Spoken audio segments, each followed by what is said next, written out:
amigos de Psiquiatría ICA, tu canal de YouTube. Bienvenidos a un programa más. El día de hoy voy a hablarles acerca de lo que significa la crisis política, el COVID-19 y sus efectos en la salud mental. Bueno, quisiera empezar hablando de que cuál es el concepto que tenemos nosotros por crisis política.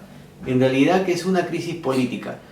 Estrictamente hablando, podríamos pensar que crisis política es que definitivamente nuestros gobernantes, entre comillas, se pelean, se disputan algo, el país no tiene, digamos, un gobierno seguro el aspecto de conducción del país está afectado, ¿no? Afectado por un caos, desorganización, pero también vemos nosotros en las calles que el índice de criminalidad, de robos, la inseguridad ciudadana y lo que significa, por ejemplo, el nivel de corrupción ha aumentado mucho en nuestro país, Perú. Ahí nosotros definitivamente vemos todo esto que significa crisis política. Todos estos ítems entran en lo que significa crisis política y cómo eso también nos afecta. Cómo afecta al hombre individualmente, cómo afecta a la mujer, cómo afecta al niño y cómo va a afectar a una familia. Tenemos aquí, por ejemplo, que en primer lugar, en los momentos actuales que estamos viviendo, donde no tenemos un gobernante definido, para algunos que han votado por Castillo, para otros que han votado por Keiko Fujimori, en realidad el país se ha polarizado completamente y esto está significando una lucha y como una disputa entre dos bandos cuando todos somos peruanos y todos debemos de tener el mismo criterio, ¿no? Un criterio hasta cierto punto colectivo para poder manejarnos como país. El primer efecto de esta crisis política que estamos viviendo es la polarización del país. El segundo efecto es el conflicto de parejas que está surgiendo. ¿Por qué? Porque nosotros vemos de que hay una insatisfacción familiar, hay una desestabilización en los trabajos, hay gente que es despedida. Por ejemplo, cuando apareció lo del COVID, había, me acuerdo, la suspensión perfecta que le llamaban, ¿no? Porque el país no estaba preparado para esta pandemia. Y todo esto, hasta cierto punto, también es una organización de país. Bueno, la mayoría de países, esto fue una sorpresa terrible, ¿no? No solamente el Perú, ¿no? Pero de todas maneras, cada país tiene una organización especial y cuando esto no ocurre, podríamos ver, digamos, reflejada una crisis política. La disfunción familiar significa que el papá trabaja todo el día, la madre trabaja también todo el día y los hijos se quedan solos por esta crisis política, porque digamos hay muchos hogares pobres en el país, el padre trabaja todo el día, la mamá también sale a trabajar, ¿con quién se quedan los hijos? ¿Qué aprenden los hijos? O sea, ¿será suficiente regalar laptops, poner computadoras en el colegio, que los profesores se maten virtualmente con las clases cuando los niños paran solos todo el tiempo y verdaderamente no tienen alguien que se dedique a ellos dentro de la casa? Porque dejarles el cuidado a la abuelita, al abuelito, los tíos a veces no es igual. Ellos pueden cuidar, pero no criar. Aquí en el Perú decimos una cosa: los abuelos te cuidan, pero no crían. El que cría son los padres. Entonces vemos este aspecto también producto de lo que estamos viviendo. La relación de codependencia, que definitivamente muchas mujeres atraviesan momentos de separación, de divorcio, y ahorita muchas también como que codependen de las parejas que tienen. Entonces, una mujer que se separa de una pareja, viene, coge la siguiente pareja y ellas atrapan a la pareja como que es su salvavidas y ellas se quedan entrampadas en una relación de apego, de codependencia que nosotros vemos que es algo que digamos no es propio de una persona adulta. Da la impresión que tenemos enfrente no una mujer de 30 o 40 años, sino una niña de 8 o 10 años que ha vivido un trauma en su niñez y en su pasado. Entonces ahí nosotros también estaremos valorando la salud mental y lo que fue de esta persona en sus primeros años. Una crisis política, un aspecto conmocionado de realidad nacional, también afectaría el apego, que es el cariño normal que puede tener un niño en sus primeros años de edad, en su crecimiento y desarrollo. El apego normal significa que el niño nace cultivando el amor por su mamá o por su papá, que son los seres más cercanos que puede tener. Y cuando no los tiene, porque hay muchos niños que ya nacen huérfanos, podría ser hacia su cuidador más inmediato. Esto también podría afectar, porque lo que podría ocurrir es, como digo, que haya un hogar disfuncional, que los padres terminen separándose y definitivamente los niños se críen solos. También ocurriría el síndrome del niño maltratado, porque si no tengo a un padre cercano que se preocupe de su alimentación, de su educación, de darle afecto, cariño, criar un hijo no es solamente pasarle el dinero y decirle, bueno, dejo 100 soles, dejo 40 soles, dejo 200 soles para la mensualidad o de repente para la quincena. Es también estar al lado de ese niño en sus primeros pasos, en sus primeras atenciones, en sus primeras enfermedades, tomándole la temperatura con el termómetro, alcanzándole un vasito de agua, acudiendo también cuando el niño de repente tiene una pesadilla y se despierta en la medianoche, asistiéndolo, llevándolo al colegio, abrigándolo en la noche, incluso metiéndolo en la cama también, ¿no? Todas esas atenciones a veces no existen en un hogar disfuncional, donde el padre pasa 12 horas, a veces hasta 14 horas en el trabajo, y la madre también haciendo guardias nocturnas, por ejemplo, ¿no? Entonces es una situación muy especial que lo estamos viviendo ya, no de ahora, lo estamos viviendo de hace mucho tiempo, porque estamos viendo una organización en el trabajo acá y a nivel internacional que definitivamente los padres están fuera de sus hogares y los niños se están criando y educando solos. También el tercer aspecto de impacto de la crisis política, COVID-19 y salud mental, sería la violencia y vandalismo que nosotros vivimos en las calles, sobre todo ahora con esta inseguridad, de no tener un gobernante, de que se dice pues de que las elecciones no han sido muy transparentes. El Perú se ha convertido de ser un país tranquilo a ser un país altamente vulnerable y, digamos, desorganizado y caótico, ¿no? Tenemos también la exacerbación de patologías psiquiátricas ya existentes. Por ejemplo, los que sufren de esquizofrenia, los que tienen bipolaridad, en un hogar donde hay conflictos, hay también problemas entre los padres, también una alta expresividad emocional. Tú vas a las farmacias, no encuentras los medicamentos.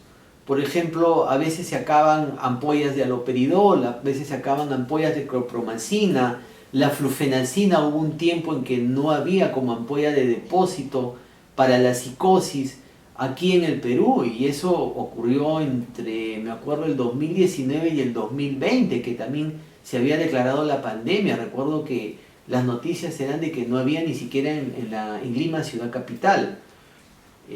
Esta es nuestra realidad peruana. Entonces, ¿qué hacer para mejorar este aspecto?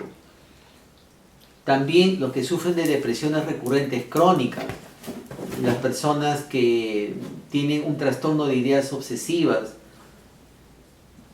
los que sufren de trastornos de personalidad límite, definitivamente todos ellos van a ver una exacerbación de sus síntomas y de sus patologías con este aspecto de realidad nacional que estamos viviendo. Recordemos que la salud mental no solamente depende de la persona, depende del entorno que le rodea. Ese entorno va desde mi familia, que es el entorno más pequeño, hacia el entorno del país, incluso el continente. Una guerra mundial también nos podría afectar tremendamente, ¿no? En crisis política y salud mental tenemos el quinto impacto de esta situación. Sería la exacerbación de la cuarentena por el COVID-19. ¿Qué es lo que nos va a producir la famosa tercera ola? Ya se han encontrado casos del virus Delta, de la variante Delta del virus COVID en la ciudad de Arequipa. Ya hay casos descritos en el Rebagliati, también en el Almenara. Pronto se teme que también estará llegando a la ciudad de Ica. ¿Cuáles son las medidas a tomar? Se va a exacerbar la cuarentena, nuevamente tendremos que recurrir a un confinamiento estricto. Todo eso es lo que significa estos momentos que estamos viviendo, no solamente dentro del país Perú, sino prácticamente a nivel latinoamericano, con esta pandemia. El sexto impacto es la desestabilización económica. Aquí, por ejemplo, vemos la desestabilización en el aspecto de que hay despidos. Acá en el Perú, por ejemplo, la famosa suspensión perfecta, en el cual muchos trabajadores contratados, los contratos que no son muy formales, los contratos CAS, que hay acá ahorita por las leyes laborales, estas personas son despedidas porque, bueno, ya no se hace de repente la atención al público que se hacía antes. Obviamente las empresas ven su aspecto de beneficio económico, también de la ganancia o pérdida, ¿no? Y acuden a esta suspensión perfecta, creando realmente una zozobra en hogares, y esto también afectando la salud mental, porque esta inestabilidad laboral también ahorita se viene acompañada de una devaluación del sol, del aumento del dólar, de las familias numerosas. Hay hogares con más de 3 hijos. También familiares enfermos que ya tenemos nosotros, por ejemplo, enfermos de cáncer.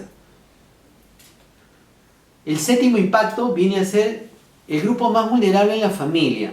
Toda esta situación gubernamental, la crisis política, la pandemia, el COVID, la cuarentena, los confinamientos, esto de andar protegido en las calles con una mascarilla, con un protector de cara, nos lleva también a que la mujer, líder de la familia, la ama de casa, la que cuida a nuestros niños, pare tensa todo el tiempo, temiendo que la enfermedad pueda florecer en su casa, de repente que pueda morir el esposo, que puedan morir sus padres de ella, o los niños.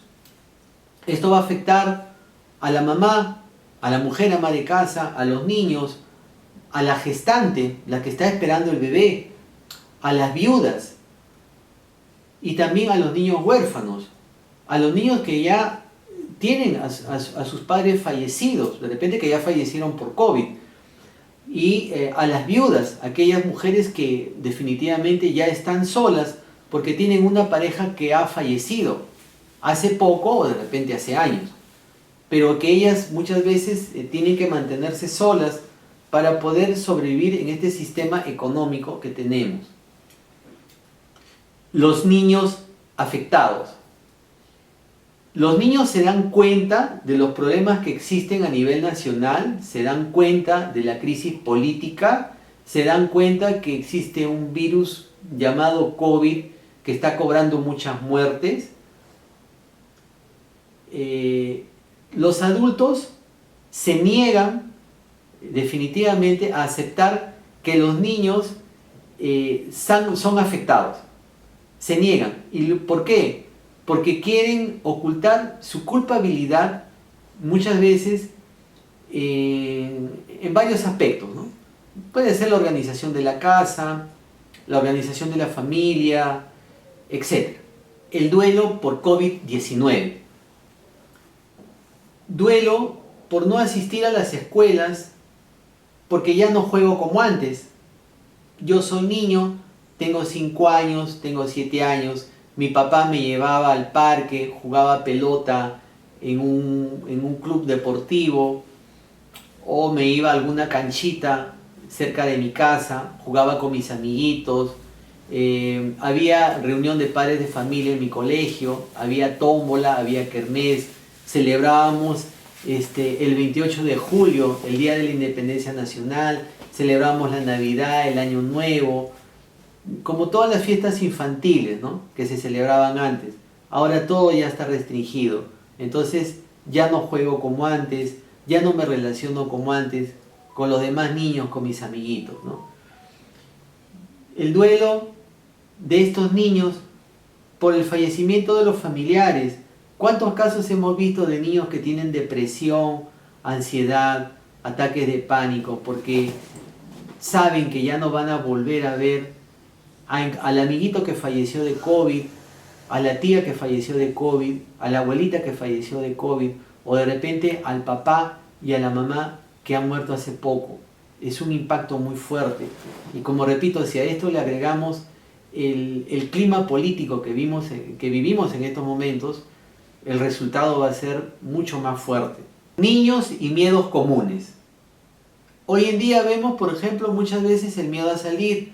Resulta que hay niños que, afectados por la inseguridad de los padres, de las madres, por ejemplo, tienen un miedo a salir a la calle ahora, ¿no? O ya están en ellos floreciendo ciertas ideas obsesivas de los cuidados, del lavado de manos, etc. Lo ideal en realidad es ver a un niño que sea descuidado, que sea alegre como siempre, que de ser de repente muy original en sus cosas, de subestimar todo, ¿no? Eso sería lo ideal. Los niños solos en casa, porque mis padres trabajan. Este es el aspecto que le hemos tocado hace un momento, propio de los hogares disfuncionales. Las frustraciones más comunes implica de que no tengo a papá y a mamá con quien conversar o a quien contarle mis inseguridades, los problemas que tengo de repente en el colegio, en entender un curso, en entender las matemáticas, la explicación de la profesora, los esfuerzos de muchas madres que trabajan y aparte tratan de estar presentes cuando hay las clases virtuales de los niños. Dentro de las frustraciones comunes tenemos que no puedo jugar como antes, no puedo reunirme con mis amigos. El niño sentencia, yo no me siento feliz. Vemos problemas de conducta y vemos problemas también de rendimiento escolar. El niño afectado en su salud mental no puede rendir y no puede producir como antes. La mujer.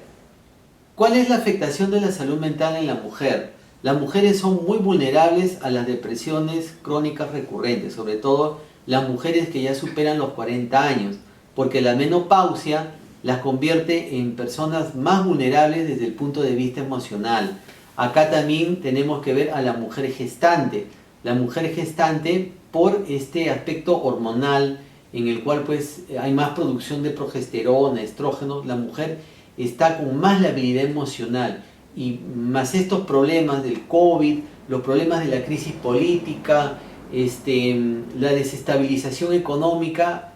Bueno, la mujer gestante podría tener amenazas de aborto, partos prematuros, producto también de ese sufrimiento emocional que está teniendo, porque la depresión es expresión de un sufrimiento emocional. El síndrome de la madre bruja, ¿no?, en el cual es una mamá irritable, disfórica, violenta, represiva, altamente frustrada, que castiga a los hijos, que les pega, que les grita, que no los tolera, que no los consiente. Pero ¿alguien te hizo esta pregunta? ¿Por qué quisiste tener tantos hijos? Es la primera pregunta cuando una mujer reacciona así ante las necesidades de sus hijos. Y quien buscó la maternidad fue ella, porque la maternidad es una decisión y es una aceptación que involucra no a una persona, sino a dos.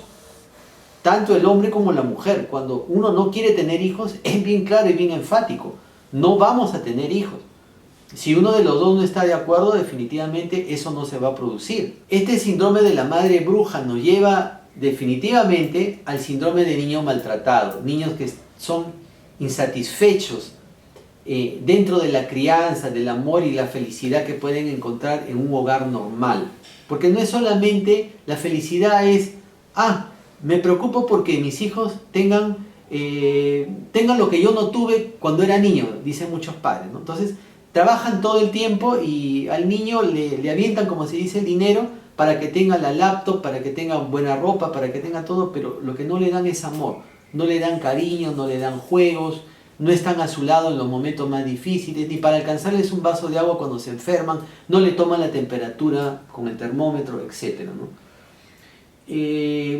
Nosotros lo que vemos mucho también es que la mujer que trabaja es muy vulnerable. Y yo quisiera referirme esto vía internet, vía YouTube, porque yo sé que este programa es visto por muchas personas y va a ser visto por autoridades. Es que estamos viendo que la mujer que es profesora pide muchos descansos médicos.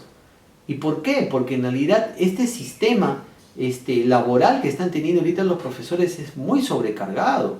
Y recordemos que la mayoría de profesores son mujeres. La mayoría de mujeres, la mujer es pieza fundamental en un hogar porque es ella la que cría a los hijos, es ella la que educa a los hijos, es ella muchas veces la que atiende al esposo enfermo, es ella la que atiende a sus padres enfermos y aparte trabaja en la casa vía remota, ahora por lo del virus del COVID, y es profesora y tiene una sobrecarga terrible. Muchas mujeres profesoras me dicen, ¿no?, de que tienen que levantarse a las 5:30, 6 de la mañana para presentar sus clases, incluso también creo que la mayoría me dice que tienen que rendir un informe entre 1 a 3 de la tarde que le piden también de sus clases virtuales. En realidad el ser profesor ahorita es un trabajo como que nunca termina, nunca acaba y que está llevando a un estrés laboral y a un síndrome de burnout a muchas mujeres que son piezas fundamentales de nuestra sociedad, porque son madres de familia. La violencia familiar, la mujer irritable, la mujer depresiva, la mujer estresada, porque aparte de ser mamá, de repente es profesora, tiene al esposo que ya lo despidieron, aparte tiene el síndrome de la madre bruja. Entonces definitivamente esta mujer va a ser la bomba que va a explotar dentro de la casa y va a haber agresiones verbales con el esposo, hasta de repente agresiones físicas y al final esto puede terminar en una separación. No debe de ocurrir esto. Recordemos que para una mujer gestante, el hecho de que tenga estrés y que tenga muchas preocupaciones durante su gestación, no solamente va a condicionar que pueda perder el niño, porque en su circulación útero-placentaria va a haber un aumento de la presión arterial y esto puede afectar severamente al niño, o también de que pueda producirse una malformación congénita por los aumentos de cortisol en la sangre. Recordemos que el cortisol es un corticoide que se produce cuando hay una situación muy psicoestresora para la persona. En el síndrome de burnout que afecta a la mujer, principalmente a aquellas que son mujeres profesoras, que trabajan con niños, que tienen mucha interacción con personas o que hacen viajes largos, ¿no? La mujer obviamente va a estar irritable, pero ya no va a disfrutar de su trabajo, va a estar cansada, va a estar fatigada, va a estar aburrida, va a estar anhedónica. Eso significa de que, nada la va a hacer sentir bien, no va a disfrutar ni de un programa de televisión, ni de la compañía de su esposo, ni de la compañía de sus hijos. Ahorita estamos viviendo un círculo vicioso donde el COVID nos está llevando a un estrés laboral, el estrés laboral nos está llevando a un conflicto de pareja, a una insatisfacción matrimonial, insatisfacción de los hijos, síndrome de niño maltratado, y el resultado final es mayor depresión, mayor ansiedad, mayor intentos de suicidio y mayor, de repente, mortalidad. Hay muchas profesoras que se quejan de esta sobrecarga laboral y del insomnio, que es característica también de la depresión y la ansiedad. Recordemos que hay un insomnio de conciliación y hay un insomnio del despertar temprano. Mujeres que se levantan a las 4 de la mañana y ya no pueden conciliar el sueño. ¿Cómo se afecta el hombre por esta pandemia? El hombre tiene siempre más testosterona en su cuerpo. La testosterona es una hormona que nos da esa condición de virilidad, de agresividad, de impulsividad, que muchas veces no lo tiene una mujer, ¿no? Nos da esa energía también, digamos, para desarrollar los trabajos más difíciles, ¿no? Entonces el hombre se volverá más violento, pero es más violento porque también está depresivo, es más irritable, hay menos tolerancia, se siente frustrado por toda esta situación que estamos viviendo. Y obviamente será menos sociable porque como la tolerancia es baja, o sea, no le dará ganas de conversar con mucha gente, no da ganas de tener muchos amigos. Y estará con una actitud muy defensiva para poder sobrevivir en nuestra sociedad. Y lo peor de todo es la violencia de género que se va a producir con respecto a la mujer, sobre todo las mujeres que son pareja. Entonces, vemos la consecuencia de esta crisis política que estamos viviendo, una crisis gubernamental, una crisis social, una crisis, existencial también, ¿no? El COVID-19, con su cuarentena, con el confinamiento, nos da todas estas consecuencias que vamos a enumerar a continuación. Número 1, problema de la depresión. Las depresiones pueden ser agudas. Yo puedo tener una depresión una semana, 2 semanas, un mes y me curo, ¿no? Pero ¿qué pasa cuando ya estoy bien y nuevamente vuelvo a tener un cuadro depresivo? Estaríamos hablando de depresiones crónicas recurrentes. En personas vulnerables, los adultos mayores, las mujeres, las gestantes, los niños, por ejemplo, ¿no? Pueden ser vulnerables a este tipo de depresiones. La depresión va a afectar mi rendimiento laboral. Segundo problema de salud mental, la ansiedad. Estamos a la expectativa, estamos hiperalertas, viendo los resultados de repente de las encuestadoras, de los programas, quién es nuestro futuro presidente, etcétera, ¿no? O de repente, si ya llegó el virus COVID con su variante Delta por acá, por Ica, ya está en Lima, ya está en Arequipa, ¿en qué otros lugares está del país, ¿no? El resultado también es pánico. Los ataques de pánico se caracterizan por un aumento de la frecuencia cardíaca, una sensación de palpitación, ahogo y sensación de muerte que se produce de manera paroxística, producto de nuestra ansiedad permanente y nuestro estado de hiperalerta que tenemos continuamente. El insomnio, los trastornos obsesivos compulsivos, esas personas que lavándose las manos 20 o 30 veces de una manera ya patológica no van a evitar el COVID.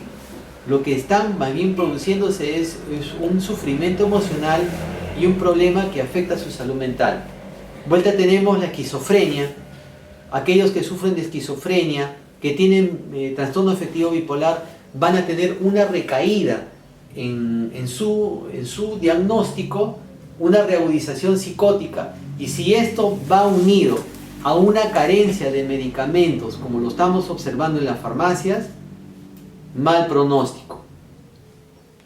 Lo siguiente podría ser el suicidio. Bueno, amigos, he tratado un tema muy difícil para mi realidad nacional. Soy peruano, vivo en la ciudad de Ica. Es una provincia que está muy cercana a Lima, 360 kilómetros al sur aproximadamente. Y también nos afecta todo lo que está ocurriendo a nivel nacional, a nivel mundial con esta enfermedad del COVID. Colaboremos todos para que esta situación la podamos pasar de la mejor forma posible.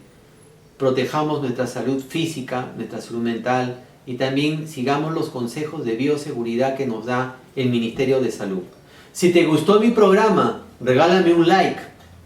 Presiona la campanilla para recibir más programas. Si te gustó también, compártelos con tus amigos.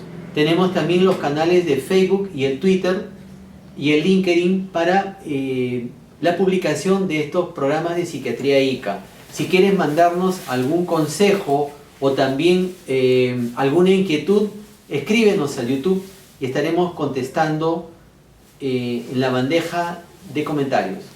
Hasta luego, amigos.